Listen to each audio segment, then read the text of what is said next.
Article 3 of Sustainable Development Goals of United Nations relates article 3 SDGs वो किस से relate करता है, याद रखिएगा, वो गुड हेल्थ से रिलेट करता है। एक और सवाल बन सकता है कि SDGs 3 गुड हेल्थ से रिलेट करता है। एक और सवाल बनता है, अक्सर औक़ात इम्तिहान में पूछा जाता है, SDG 4 किस से रिलेट करता है, तो वो याद रखिएगा वो है क्वालिटी एजुकेशन।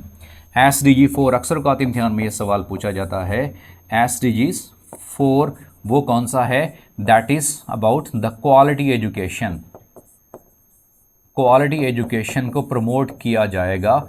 ये जितने भी मेंबर कंट्रीज़ हैं उन्होंने इसके ऊपर साइन किया था कि हम इन SDGs को, एक और सवाल भी पूछा जा सकता है कि विजन 230 2023 तक जितने भी मेंबर कंट्रीज़ हैं वो इन्हीं 17 SDGs को अचीव कर लेंगे। और टोटल SDGs की तादाद के बारे में भी सवाल पूछा जा सकता है कि टोटल SDGs कितने हैं। टोटल नंबर ऑफ SDGs याद रखिएगा वो 17 SDGs हैं, सस्टेनेबल डेवलपमेंट गोल्स। जबकि इससे पहले जो था वो था MDGs, वो थे मिलेनियम डेवलपमेंट गोल्स, और उनकी तादाद कितनी थी, 8 इसकी तादाद थी। जबकि SDGs की तादाद कितनी है, 17 SDGs की तादाद है। एक और सवाल पूछा जा सकता है कि SDGs के टारगेट्स कितने हैं, तो वो याद रखिएगा 169 इसके टारगेट्स हैं, 169 इसके टारगेट्स हैं। और सस्टेनेबल डेवलपमेंट गोल्स इसको अडॉप्ट किया गया था जब MDGs को एबॉलिश किया गया था। और फिर ये सवाल भी बन सकता है कि MDGs में कितने टारगेट्स हैं, याद रखिएगा 21 टारगेट्स सेट किए गए थे जी। तो SDGs के हवाले से ये सवाल बन सकता है कि टोटल नंबर ऑफ SDGs कितने हैं, 17। और विजन 230 क्या है कि 2023 तक जितने भी मेंबर कंट्रीज़ हैं वो इन तमाम SDGs को अचीव कर लेंगे। और फिर ये सवाल बन सकता है कि SDGs में टोटल टारगेट्स कितने सेट किए गए थे, वो 169 थे। और SDGs ने किस को रिप्लेस किया था, वो मिलेनियम डेवलपमेंट गोल्स को रिप्लेस किया था, जिसकी तादाद कितनी थी, जिसकी तादाद 8 थी। और उसमें टारगेट्स कितने सेट किए हुए थे, टारगेट्स 21 टारगेट्स सेट किए हुए थे। कंसेप्चुअल और रेगुलर क्लासेस ज्वाइन करने के लिए आप नीचे दिए गए व्हाट्सएप नंबर पर कॉन्टैक्ट कर सकते हैं। अगले सवाल की तरफ बढ़ते हैं कि अगला सवाल कौन सा है। द नेक्स्ट क्वेश्चन इज, अगला सवाल हमारे पास है, how many official working languages are recognised with the United Nation. तो यूनाइटेड नेशन की तरफ से 6 जो है वो ऑफिशियल लैंग्वेजेस अनाउंस की गई हैं। तो याद रखिएगा ये जो 6 इंटरनेशनल लैंग्वेजेस हैं जो रिकॉग्नाइज की गई हैं, तो उन 6 में से अगर हम नाम की तरतीब को याद करना चाहें तो याद रखिएगा एक फार्मूला है, that is about the freshers, FACERS, freshers याद रखिएगा। सो F स्टैंड्स फॉर फ्रेंच, ये फ्रेंच के लिए स्टैंड करता है। और A stands for the Arabic, and C for Chinese,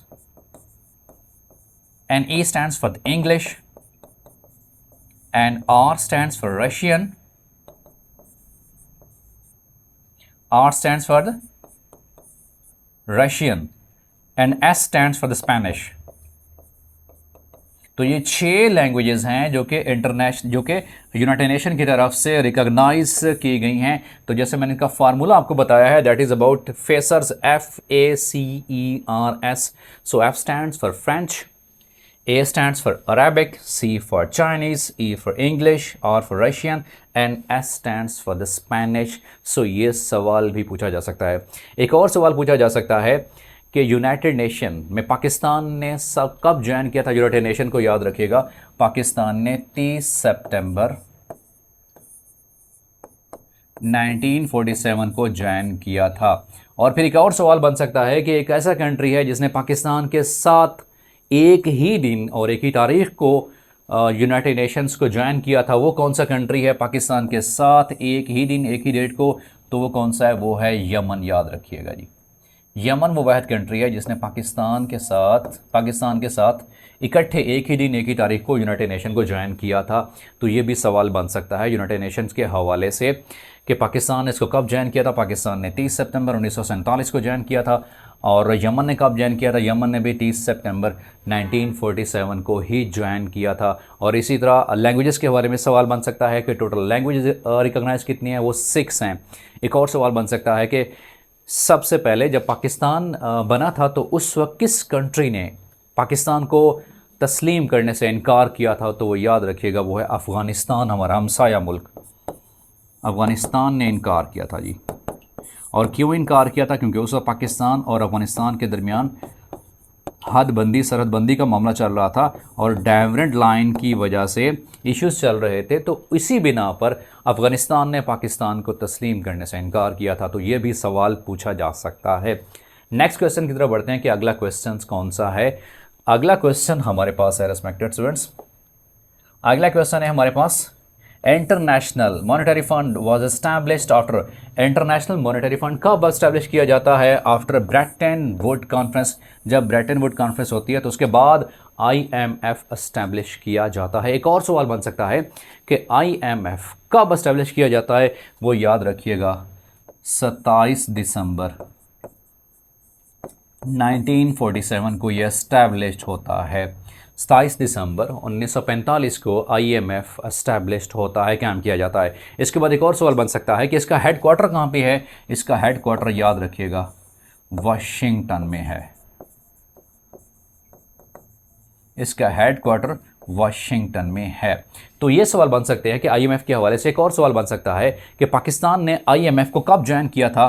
Pakistan ने IMF को 1950 में ज्वाइन किया था। तो ये भी सवाल बन सकता है कि पाकिस्तान ने इंटरनेशनल मॉनेटरी फंड को कब ज्वाइन किया था? वो 1950 को ज्वाइन किया था। अगले सवाल की तरफ बढ़ते हैं कि नेक्स्ट क्वेश्चन हमारे पास कौन सा है।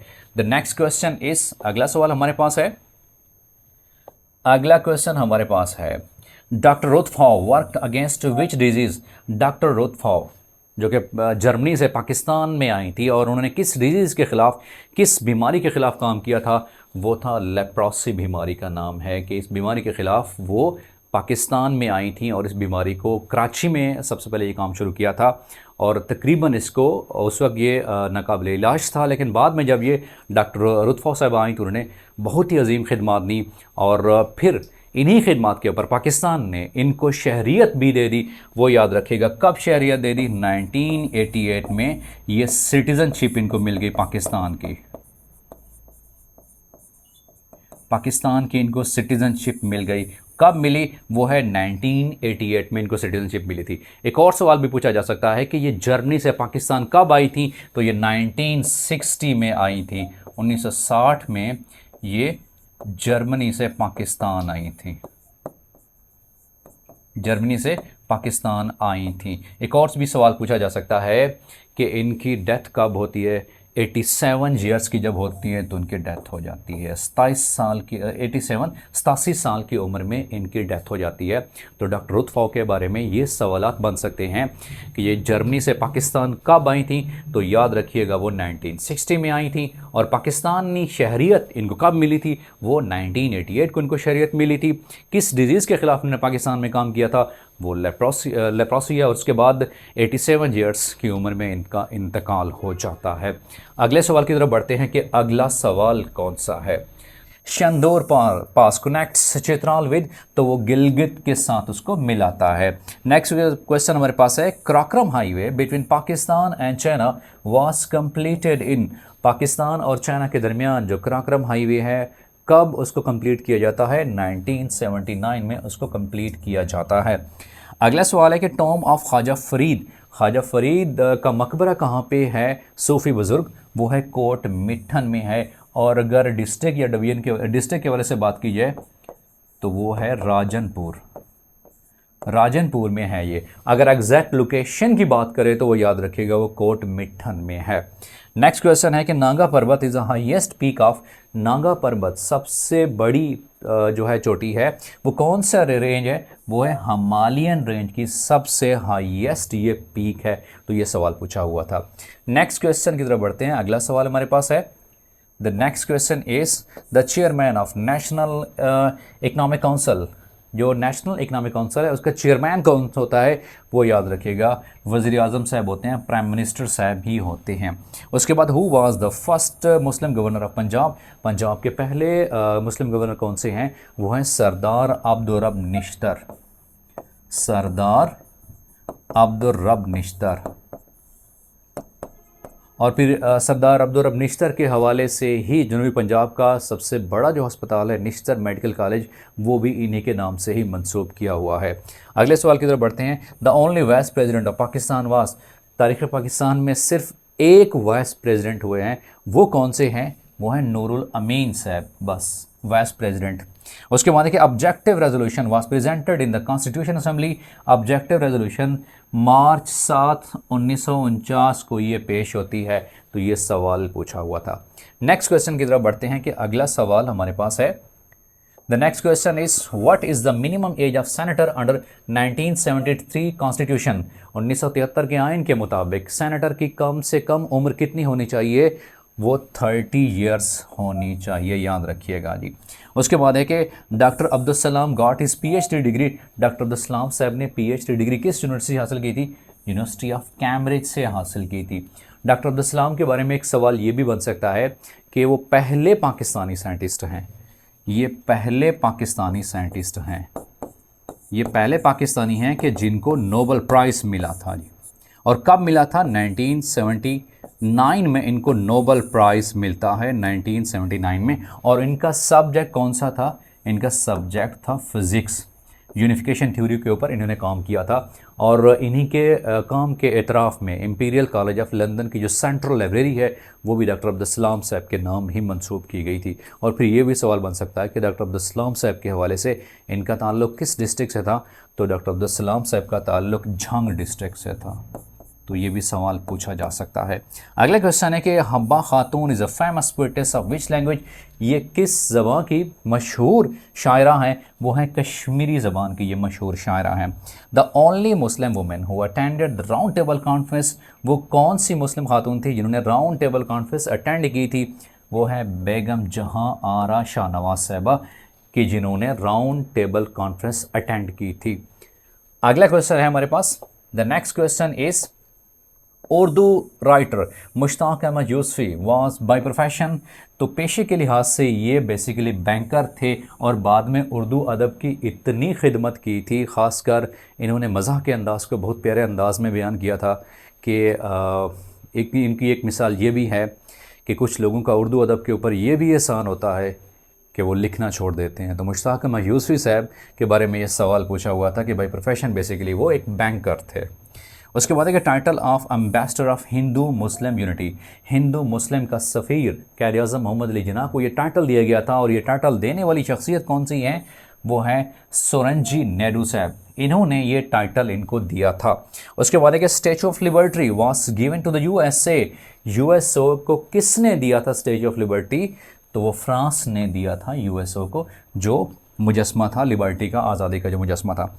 उसके बाद the United nation general assembly has declare the decade 2021-2030, 2021 से 2030 तक का जो अशरा है यूनाइटेड नेशन की तरफ से, उसको क्या अनाउंस किया गया है, वो है the decade of ecosystem restoration, कि इकोसिस्टम को किस तरह से रिस्टोर किया जा सकता है। इकोसिस्टम कहते हैं कि relationship between living organism and their environment, तो उन दोनों को इकोसिस्टम को किस तरह से सस्टेन किया जा सकता है। तो अब भी ये जो अशरा चल रहा है, मौजूदा भी अगर सवाल किया जाए, क्योंकि 2024 है, तो उस हवाले से भी मौजूदा जो डिकेड है, अब का जो ये अशरा है, ये 10 साल चल रहे हैं 2021 से 2030 तक, वो भी यही है the decade of ecosystem restoration.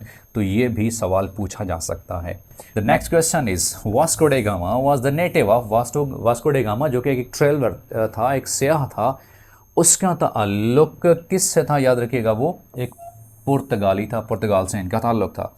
उसके बाद है कि Timbuktu is the famous city of, Timbuktu किसका फेमस सिटी है, किसका है, वो माली का है, याद रखिएगा जी।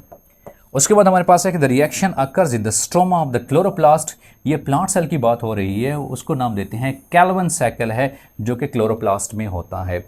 और जो हमारे पास क्लोरोप्लास्ट हैं, ये बेसिकली प्लांट्स के अंदर पाए जाते हैं। ये सनलाइट को कैप्चर करते हैं ताकि फोटोसिंथेसिस में ये काम आ सके।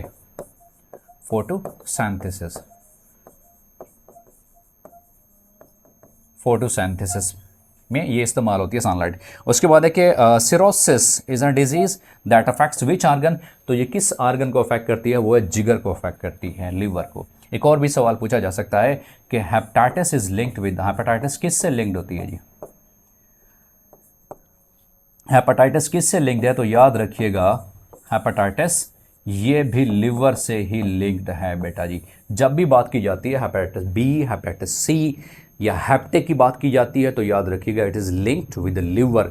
इसी तरह से अगर वो सवाल पूछा जाए पल्मो, तो पल्मो मेडिकल टर्म है, it means it is related to the lungs, ये लंग्स से रिलेटेड है मेडिकल टर्म में।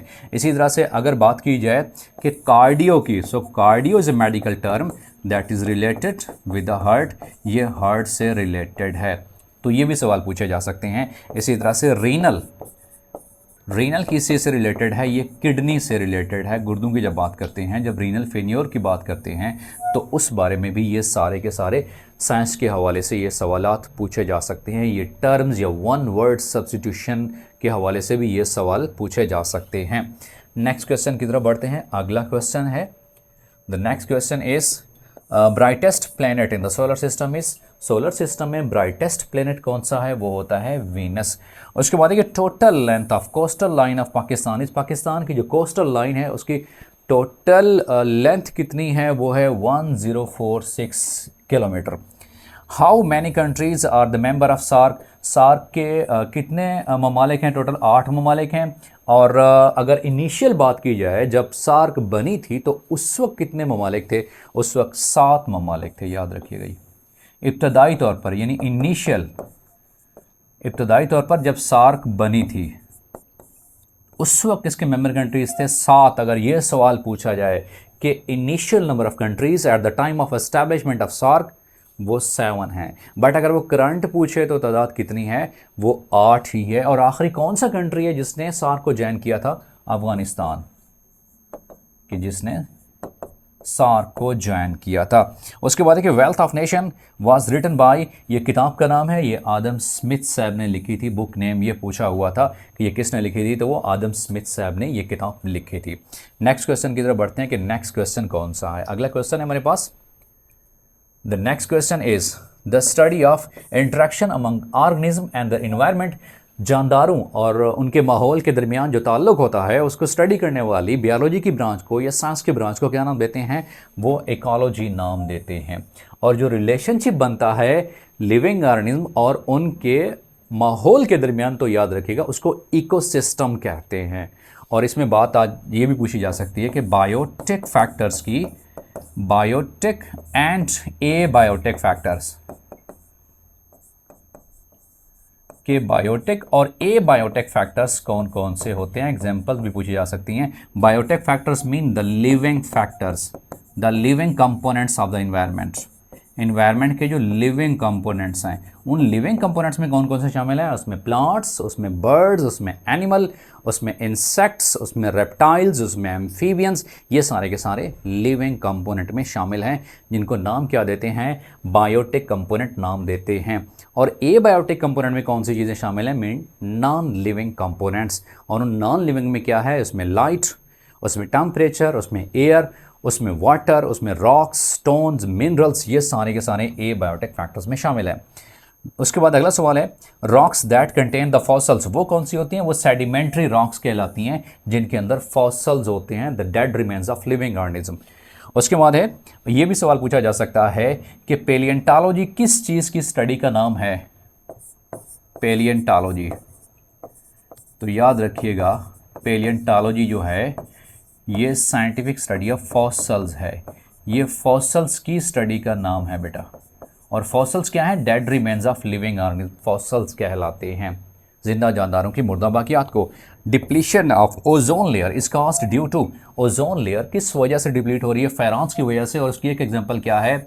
CFCl है, क्लोरोफ्लोरोकार्बन। तो ये भी सवाल पूछा जा सकता है। और ओजोन का फार्मूला भी पूछा जा सकता है। ओजोन का फार्मूला O3 है, याद रखिएगा। और ये ट्राई एटॉमिक मॉलिक्यूल है क्योंकि इसमें 3 एटम शामिल हैं, और होमो एटॉमिक भी है, मीन टू से इसमें एक ही तरह के एटम से मिलकर बना हुआ ये मॉलिक्यूल है। और इसका काम क्या होता है कि ये सूरज से आने वाली शुआएं होती हैं, ख़तरनाक शुआएं, उनको बेसिकली ये फ़िल्टर कर लेती है, रोक लेती है। तो ये भी सवाल पूछा जा सकता है कि ओजोन के हवाले से। एक और सवाल जो पूछा हुआ था साइंस के हवाले से, vitamin that is produced with the body and is not found in the fruits and vegetable, वो विटामिन B12 ही है जो कि बॉडी में प्रोड्यूस नहीं हो, जो कि हमारी बॉडी में प्रोड्यूस होता है लेकिन फ्रूट्स और वेजिटेबल में नहीं होता। दैट विटामिन इज़, वो विटामिन B12 ही है। अगले क्वेश्चन की तरफ बढ़ते हैं। नेक्स्ट क्वेश्चन हमारे पास है, the next question is deforestation at large scale can be observed eight, तो वो अमेजोन फॉरेस्ट में डिफॉरेस्टेशन लार्ज स्केल पे ऊपर ऑब्जर्व की जा सकती है। सो डी मीन रिमूवल, याद रखिएगा जी। So deforestation mean the removal of forest, the cutting down of trees, the cutting down of forest, उसको डिफॉरेस्टेशन नाम देते हैं। ये टर्मिनोलॉजीज के वाले से सवाल पूछा जाता है। एक और सवाल पूछा जाता है कि एफॉरेस्टेशन एंड द रीफॉरेस्टेशन,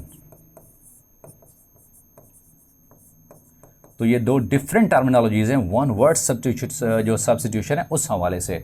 तो याद रखिएगा, री का मतलब होता है अगेन, जहां पर डिफॉरेस्टेशन हो गई थी, जंगलात को काट दिया गया था, दोबारा वहां पर जंगलात उगाए जाएं, वो रीफॉरेस्टेशन है जी। जहां जंगलात को काट लिया गया था, काटा गया था, वहां पर जंगल उगाना, तो याद रखिएगा इसे क्या कहते हैं, इसे कहते हैं रीफॉरेस्टेशन। और एफॉरेस्टेशन क्या है, जहां पर पहले कोई भी फॉरेस्ट नहीं था, जहां पहले दरख्त या जंगल नहीं थे, दरख्त या जंगल नहीं थे, वहां पर नए लगाना, ये क्या कहलाता है, एफॉरेस्टेशन। और एफॉरेस्टेशन की एक एग्जांपल छांगा मांगा हमारे पास है, that is the true example of afforestation in Pakistan. उसके बाद है कि who gave the idea to combine the internet with hypertext, तो याद रखिएगा टिम बर्ली साहब हैं कि जिन्होंने ये आइडिया दिया था। तो कंप्यूटर के हवाले से ये एक सवाल पूछा हुआ था। The next question is operation Zarb Azb, तो अज़ब के मानी क्या हैं, लफ्सी मानी। अज़ब जो है ये sword of holy prophet peace be upon him, हज़रत मोहम्मद मुस्तफ़ा सल्लल्लाहु अलैहि वसल्लम की जो तलवार थी, ये उनका नाम था।